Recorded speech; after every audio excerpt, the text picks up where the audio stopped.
Pagkaupo pa lang ni Pangulong Duterte, isa sa kanyang mga unang inasikaso ang peace talk sa pagitan ng gobyerno at ng National Democratic Front of the Philippines.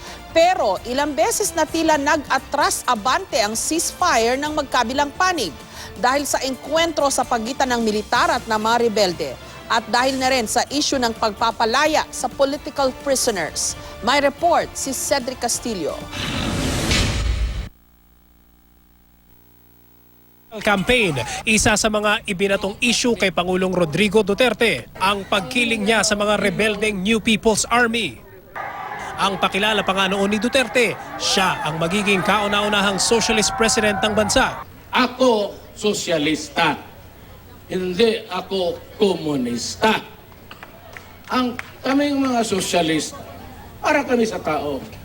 Kasunod nito, sinabi ni CPP-NPA-NDF founder Jose Maria Sison, posible ang ceasefire at ang pagtatatag ng coalition government kung mananalo sa eleksyon si Duterte. Pagkaupo ni Duterte, isa sa mga unang inasikaso niya ang pagbabalik ng usapang pangkapayapaan sa pagitan ng gobyerno at mga rebelde. Hunyo noong nakaraang taon, lumipad patungong Norway ang Government Peace Panel para sa isang informal meeting kasama ang mga lider ng CPP-NPA-NDF. July 25, sa kanyang kauna-unahang SONA, idineklara ni Pangulong Duterte ang unilateral ceasefire. Pero 2 araw lang matapos nito, inatake umano ng NPA ang CAFGU Active Auxiliary sa Davao del Norte.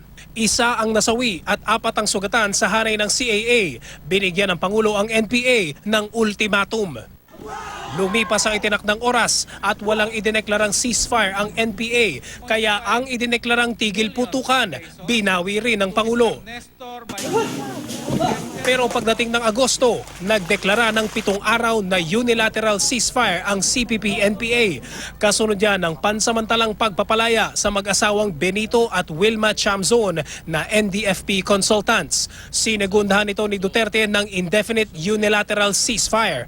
Ang tigil putukan na palawig pa ng isagawa ang formal peace talks sa Oslo, Norway. October 8, isinagawa ang ikalawang round ng peace talks. Isa sa mga natalakay ang pagpapalaya sa mga political prisoners at pagbibigay sa kanila ng amnesty. 2 buwan matapos nito, nilagdaan ni Duterte ang pardon para sa 4 na communist rebels na may kasong kidnapping at murder. Pero hindi ito sapat para sa CPP. Sa isang pahayag, binigyan nila ang Pangulo ng hanggang Enero ngayong taon para sumunod sa napag-usapang pagpapalaya sa lahat ng political prisoners.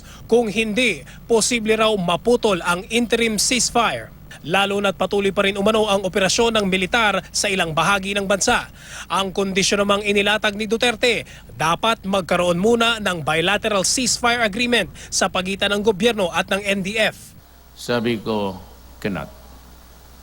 I cannot give you that. I'm sorry, but I have already conceded so much on the side of the government. But you're going back tomorrow, and if you can show me a document signed by the Republic of the Philippines representatives at yung mga komunista, then I will release the 120, 30 plus more.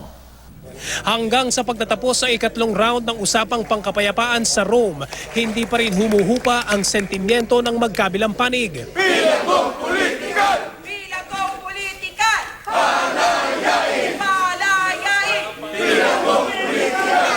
Sahod, trabaho! Kapayapaan! Sigaw ng bayan! Kapayapaan! Sa pagsisimula ng buwang ito, umatras ang NPA sa ceasefire dahil sa karahasan sa pagitan ng mga rebelde at militar at sa di raw pagtupad ng gobyerno sa pangako nitong pagpapalaya sa mga political prisoner. Ipinahayag ng CPP ang pagkadismaya nila kay Pangulong Duterte. Para raw sa isang Pangulong nagsasabing makakaliwa siya, dapat daw tinuldukan niya ang anilay pang-aabuso ng militar. Bilang Commander-in-Chief ng AFP, ang Pangulo raw ang mananagot dito. Patuloy yung pag-uusap para sa kapayapaan, para sa sambayanan. Pero ito, siyempre, nagkaroon ng itong problema dahil sa dami ng violations ng AFP. Kung kagaya ng panahon ni Presidente Ramos, ay continue fighting, continue yung talking. Cedric Castillo, GMA News.